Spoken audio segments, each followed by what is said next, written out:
Sean, ഇവിടെ ഇതിനേക്കാൾ കൂടുതൽ തെളിവുകളുടെ കൂമ്പാരം എന്ന് കരുതാണ് ദില്ലി മദ്യനയ അഴിമതി. കോടതിയിലടക്കം അത് പ്രസന്റ് ചെയ്തതാണ്. ഏറ്റവും കൂടുതൽ സംഭവിച്ചത് എന്താണ്? അതുകൊണ്ടാണ് ശ്രീ ജയരാജ് പറഞ്ഞത് ഇത് ഫ്ലിംസിയാണ് എന്ന് പറയുന്നത്. ഇപ്പം താങ്കൾ പറയുന്നത് ശരി, വീണ ടി എന്ന് പറയുന്ന മുൻ മുഖ്യമന്ത്രിയുടെ മകൾ ചെയ്യാത്ത സേവനത്തിന് പണം വാങ്ങി.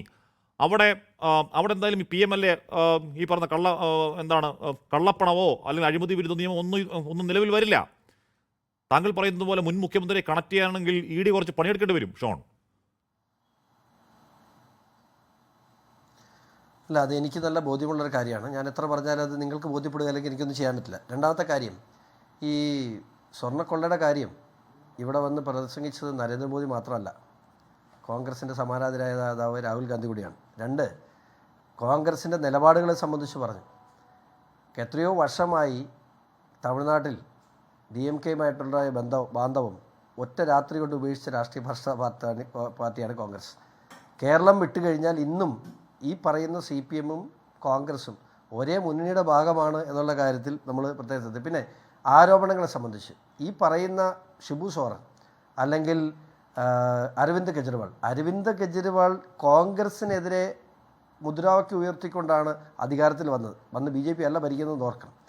ആ അരവിന്ദ് കെജ്രിവാളിനെതിരെ ഇപ്പോൾ അരവിന്ദ് കെജ്രിവാൾ BJP അനുകൂലിക്കുന്ന BJP മുന്നിൽപ്പെടുന്ന ആളല്ല. സ്റ്റിൽ അയാൾ ഇപ്പോഴും ഇന്ത്യ മുന്നണിയുടെ ഭാഗമാണെന്നുള്ള കാര്യം മറക്കരുത്. അപ്പോൾ അദ്ദേഹത്തിനെതിരെ നടപടി സ്വീകരിക്കാത്തുള്ള അസ്വസ്ഥയാണെന്നുള്ളത്. രണ്ട്, ഇവർ എല്ലാ കാലത്തും ED-യെക്കുറിച്ചും അതിപ്പോൾ ഇലക്ഷനെ സംബന്ധിച്ച് എല്ലാ ഇലക്ഷൻ കഴിയും പറയും വോട്ടിംഗ് മെഷീൻ്റെ പ്രശ്നമെന്ന് പറയും. കേരളത്തിൽ 102 സീറ്റ് കിട്ടിയപ്പോൾ വോട്ടിംഗ് മെഷീൻ പ്രശ്നമില്ലായിരുന്നു. അപ്പോൾ ഇവർ പറയുന്ന ഇത്തരത്തിലെ ആരോപണങ്ങളെക്കുറിച്ച് ഞാനത് മറുപടി പറയാൻ ആഗ്രഹിക്കുന്നില്ല. പക്ഷേ ഒരു കാര്യം ഞാൻ ഈ കേസിനെ സംബന്ധിച്ച് പറയാം. ഈ കേസ് എവിടെ എത്തും, എങ്ങനെ എത്തും എന്നുള്ള കാര്യത്തിൽ എനിക്ക് നല്ല ബോധ്യമാണ്. ഞാൻ പറയില്ല, ഞാൻ BJP-യുടെ സംസ്ഥാന ഉപാധ്യക്ഷനാണ്. ഞാൻ ഈ നിമിഷം വരെയും രാഷ്ട്രീയപരമായി ഈ കേസിൽ ഒരു തരത്തിലും ഞാൻ ഇടപെട്ടിട്ടുള്ള ആളല്ല. ഞാൻ ഇന്നും വാർത്താമാധ്യമങ്ങളിൽ നിന്നല്ലാതെ കോടതിയിൽ നിന്നല്ലാതെ ഞാൻ ഒരു വിവരവും ഇതുമായി ബന്ധപ്പെട്ട് ശേഖരിക്കാനോ ഇത് മറ്റൊന്നിനോ ഞാൻ പോവുകയില്ല. അതാണ് എന്നെ സംബന്ധിച്ചുകൊണ്ട് എൻ്റെ ക്രെഡിബിലിറ്റിയുടെ പ്രശ്നമാണ്. കാരണം ഞാൻ അല്ലാതെ തന്നെ പറയുന്നു, ഷോൺ ജോർജ് BJP-യുടെ ഭാഗമായ അന്ന് രാത്രിയിലാണ് SFI അന്വേഷണം ആരംഭിച്ചത്. അപ്പോൾ ഇതൊന്നും കേൾക്കാൻ ഞാൻ ആഗ്രഹിക്കുന്നില്ലാത്തതുകൊണ്ട് തന്നെ ഈ കേസ് നിയമപരമായും അല്ലാതെയും ഇത് എവിടെ എത്തിക്കാൻ കഴിയുമെന്ന് എനിക്ക് നല്ല ബുദ്ധിമുണ്ട്. ഇത് പിണറായി വിജയൻ എന്ന കൊള്ളക്കാരൻ കേരള സമൂഹത്തിലെ ഏറ്റവും വലിയ അഴിമതിക്കാരനാണെന്ന് പൊതുസമൂഹത്തിന് ബോധ്യമുണ്ട്. അത് നിയമപരമായും അത് തെളിയിക്കാൻ ഈ കേസിലൂടെ കഴിയുമെന്ന് ഞാൻ വിശ്വസിക്കുന്നു. എനിക്കത് അല്ല ഷോൺ, ഇപ്പോൾ പിണറായി വിജയൻ കൊള്ളക്കാരനാണ് താങ്കളുടെ ബോധ്യമാണ്. ഇപ്പം ഈ ദൃശ്യം സിനിമയിൽ പറയുന്നത് പോലെ എന്താണ് അവിടെ മറ്റേ ആളെ കൊന്നു എന്ന കാര്യം മോഹൻലാലിന് അറിയാം, ആളെ കൊന്നു എന്ന കാര്യം ഈ പറഞ്ഞ മുരളി ഗോപിക്കും ആശാശരത്തിനൊക്കെ അറിയാം. പക്ഷേ അതിനുള്ള തെളിവ് എവിടെ എന്ന ചോദ്യം അവിടെ ഉണ്ട്. ശ്രീ ഷോൺ, തെളിവ് ഞാൻ പറയാണ്, തെളിവുകളുടെ മല പോലെ തെളിവുകളാണ് കോടതിയിൽ കൊണ്ട് ഈ പറഞ്ഞ ഡൽഹി മദ്യനയ അഴിമതി കേസിലടക്കം, ഈ പറഞ്ഞ INX മീഡിയ കേസിലടക്കം, ഈ പറഞ്ഞ പല കേസുകൾ കൊണ്ട് സമർപ്പിച്ച് ഒന്നും സംഭവിച്ചിട്ടില്ല. അവിടെയാണ് ഇവിടെ ഒന്നുമില്ലാത്ത ഒരു വളരെ വീക്കായിട്ടുള്ള എന്താണ് ഒരു ചെറിയ ലൈനിൽ പിടിച്ച് താങ്കൾ പറയുന്നത് മുൻ മുഖ്യമന്ത്രി കൊള്ളക്കാരനാണ്. ഷോൺ, അല്ല, മദ്യനയത്തിൽ പെടുന്ന കേസ് ഇല്ലാതായിട്ടുണ്ടോ? ഇല്ലല്ലോ.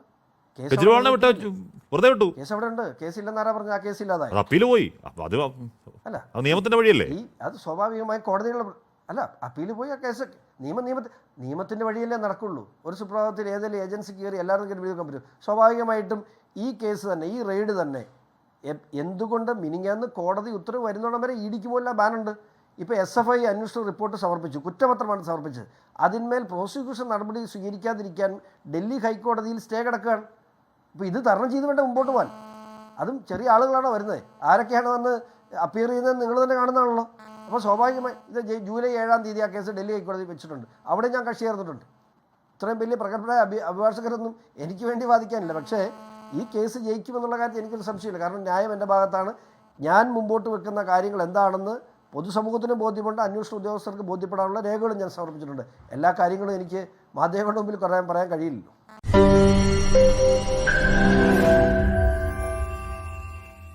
ലോകത്തെവിടെയായാലും ഏത് സമയത്തും 24 വാർത്തകളും ഓഗ്മെന്റഡ് റിയാലിറ്റി പാക്കേജുകളും എക്സ്പ്ലെയിനറുകളും വിശദമായി കാണാൻ ഞങ്ങളുടെ YouTube ചാനൽ നിങ്ങൾക്ക് സബ്സ്ക്രൈബ് ചെയ്യാം.